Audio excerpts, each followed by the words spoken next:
नमस्कार दोस्तों, daily news India में आपका बहुत बहुत स्वागत है। भारत में ना आजकल प्लांटेड नारद मुनियों की कोई कमी नहीं है।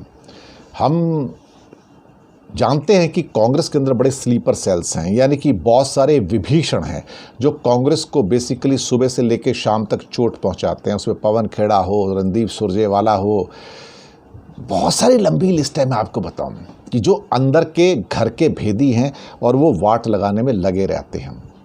एक्चुअली वो बीजेपी के सारे आदमी हैं और इसमें कोई शक वाली बात नहीं है कि एक बहुत बड़ी संख्या में कांग्रेस के अंदर ऐसे लोग हैं जो कांग्रेस को दफन करने के चक्कर में रहते हैं। पेड है ना, पेमेंट मिलती है उनको।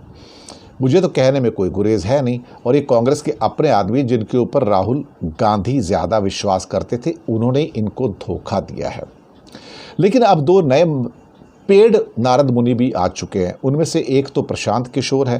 प्रशांत किशोर पता नहीं क्या हुआ, अचानक से रोज़ 4-4, 5-5 इंटरव्यू और पूरे टीवी पर छाए हुए, कभी न्यूज़पेपर के अंदर, कभी ANI को, कभी एक चैनल को, कभी दूसरे को, कभी तीसरे को बाढ़ आई हुई है। और कहा जा रहा है कि बस मोदी जी आ चुके हैं, मोदी जी की पर्सनल छवि को कोई नुकसान नहीं है, उनको पैसा मिला ना अच्छा खासा। ये नारद मुनि हैं ये लोग, एक नहीं दो नारद मुनि हैं। एक और नारद मुनि पैदा हो गए हैं, योगेंद्र यादव। वो सोच रहे शायद टिकट मिल जाता।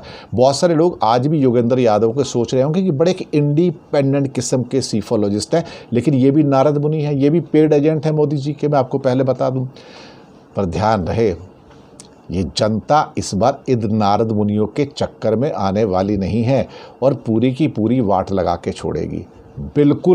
बिल्कुल स्पेयर नहीं करेगी। आप लिख कर रख लीजिए, मैं आज आपको बता रहा हूँ। इन जैसे नारद मुनि और भी हैं, भरे पड़े हैं। लेकिन आज की डेट में बहुत सारे चैनल्स पे पर डे 4-4, 5-5 बार आने वाले, यानी कि ऐसे कम से कम 10 चैनल होंगे जिनके ऊपर ये रोज़ 10-10 बार आ रहे हैं। योगेंद्र यादव है, प्रशांत किशोर है। योगेंद्र यादव तो कई सोशल मीडिया के चैनल्स पे भी एकदम से क्या कहते हैं कि उनकी सांसें चल रही हैं और हर जगह कहते हैं NDA आगे बढ़ रहा है और ये 300 हो जाएंगे, बीजेपी 250 पे आ जाएगी। अपनी चिर परिचित वो शैली में, हिंदी इंग्लिश में ये बताने की कोशिश करते हैं कि मैं तो बड़ा एक सती सावित्री हूँ। लेकिन क्या कहते हैं ना, सारे सच सामने आ जाते हैं।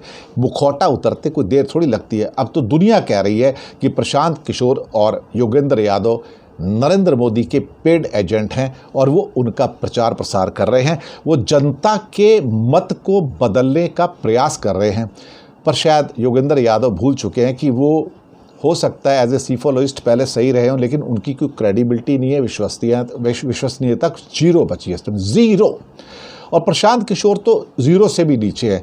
उनको तो अब सभी लोग कह चुके, भाई तू है कौन, तू क्या करना चाहता है, तू क्या बोलता है, तेरे को सुनता कौन है। क्या करें साहब, क्या करेंगे। अल्टीमेटली यही हकीकत है इस दुनिया की।